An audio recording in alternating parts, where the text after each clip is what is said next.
नमस्कार, बहुत स्वागत है आपका। तुला राशि ब्रह्मांड में देवगुरु बृहस्पति उदित होने जा रहे हैं और भाग्य का करवट जरूर बदलेगा।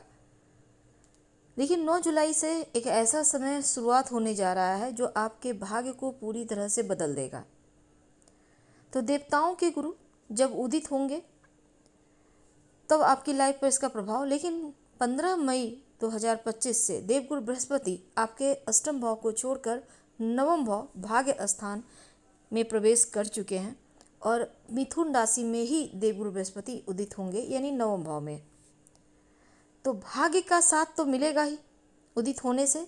और 12 जून से देवगुरु बृहस्पति अस्त हो गए थे, क्योंकि सूर्य के द्वारा अस्त हो जाते हैं गुरु। जब सूर्य के संपर्क में आते हैं तो उनके कार्य करने की जो क्षमता है ना, वो कम हो जाती है।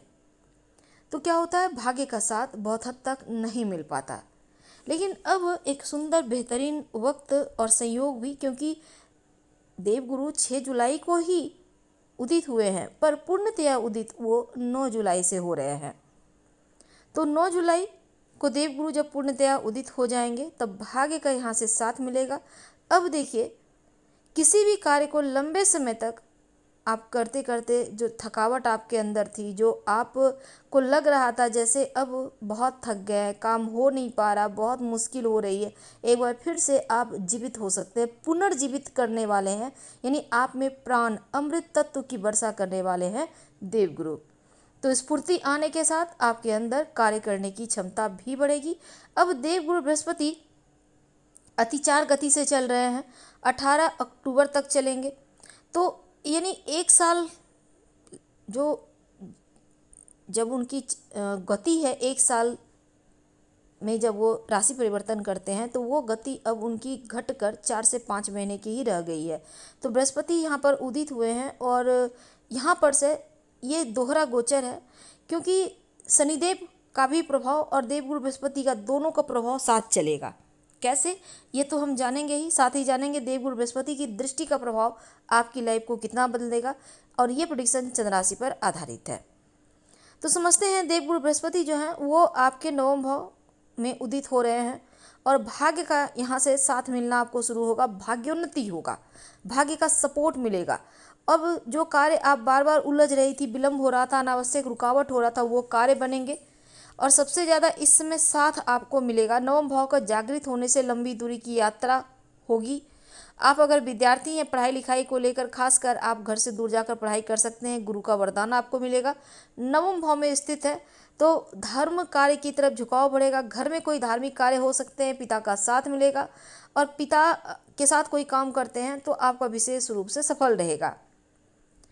तो आपके भाग्य को सपोर्ट तो करेंगे।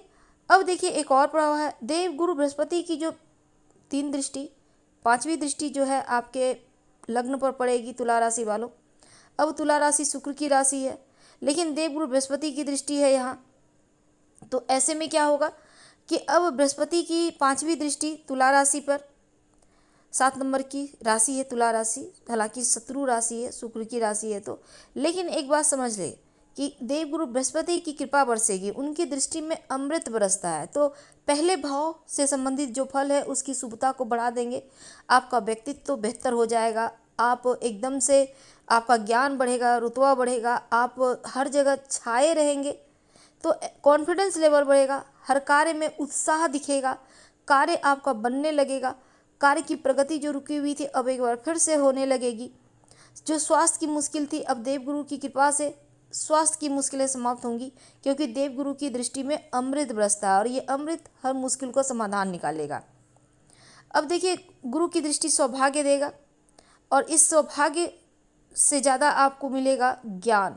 देवगुरु बृहस्पति की दृष्टि है, सात्विकता भी आएगी, गुण बढ़ेगा, गुरु का पावर बढ़ रहा है। तो अब देखिए, भाग्य भाव से देख रहे हैं, यानी भाग्य की भी बढ़ोतरी करेंगे। उनके जो 7वीं दृष्टि है वो आपके तीसरे घर पर है। अब तीसरा घर धनु राशि। अब देखिए, देवगुरु बृहस्पति और शनिदेव यहाँ पर संयुक्त गोचर होगा, यानी गुरु की 9वीं दृष्टि पड़ रही है, शनिदेव की 10वीं दृष्टि। अब यहाँ पर क्या होगा, देवगुरु बृहस्पति की दृष्टि, जो शनिदेव की दृष्टि है उनके ऊपर हावी रहेगी या फिर उनका नकारात्मक प्रभाव को सकारात्मकता में बदल देंगे। तो इसका प्रभाव ये होगा कि तीसरे घर में रहने से देवगुरु की दृष्टि, कॉन्फिडेंस लेवल बढ़ेगा, उच्च शिक्षा या आप आगे के मार्ग आपके सफलतापूर्वक आपको प्राप्त होते जाएंगे, आप आगे बढ़ते जाएंगे। चैलेंजिंग जो भी सिचुएशन था उनसे आप बाहर निकलेंगे। अब हर कार्य सरलता से होंगे। भाग्य की दृष्टि है तो शनि का दृष्टि भी है, तो ऐसे में आपके लिए चैलेंजिंग थोड़ा सा जो था लाइफ में वो खत्म होगा और धर्म की तरफ झुकाव बढ़ेगा। एक आसान रास्ता आपको मिलेगा, मजबूती के साथ आप उभरते दिखेंगे। जीवन में कोई प्रॉब्लम है, परेशानी है, वो समाप्त होगा। चौथा अंतिम और सबसे महत्वपूर्ण यह है कि पंचम भाव आपका जागृत हो रहा है। देवगुरु बृहस्पति की नवम दृष्टि जो 11वें नंबर पर यानी कि आपके पंचम भाव पर पड़ेगी। अब पंचम भाव संतान का, शिक्षा का, प्रेम का। 13 जुलाई से ही शनिदेव वक्री भी हो रहे हैं और शनिदेव वक्री अवस्था में यानी कि आपके छठे घर में मीन राशि में चल रहे हैं और पंचम घर में यानी कुंभ राशि में वक्री अवस्था में एक घर पीछे का प्रभाव देते हैं। तो यहाँ पर आएंगे, देवगुरु की दृष्टि पड़ रही है, पंचम भाव एक्टिव हो गया है। तो यहाँ पर क्या होगा ना कि पूर्व जन्म के पाप कर्म को भी समाप्त करने वाला ये यहाँ पर आपको फल मिलेगा। यानी आप नए सिरे से शुरुआत करेंगे, करियर को लेकर, धन को लेकर, शरीर को लेकर। ये 4 महीने का समय ऐसा है कि शनिदेव का प्रभाव तो आ ही रहा है, लेकिन भाग्य की दृष्टि पड़ रही है, ईश्वर की दृष्टि पड़ रही है। तो आपकी जो मुश्किलें हैं वो समाप्त होंगी, शुभ परिणाम मिलेंगे।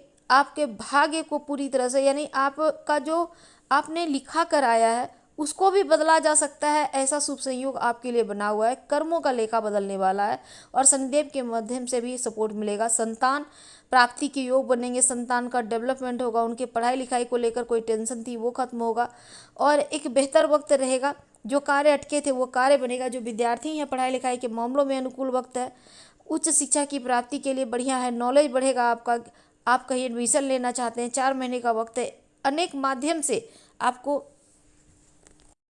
तरक्की मिलेगी, धन भी आएगा, कर्म और ज्ञान दोनों का साथ मिलेगा। पंचम भाव अगर आप क्रिएटिविटी के क्षेत्र से जुड़े हुए हैं, कलात्मक कार्यों से जुड़े हैं तो आपके लिए अति शुभ है। पंचम भाव जागृत हो रहा है, शेयर मार्केट वगैरह से भी लाभ मिलने के योग बनेंगे यहाँ पर। और 2 ग्रहों का प्रभाव रहने से संतान संबंधी कार्यों की पूर्ति होगी।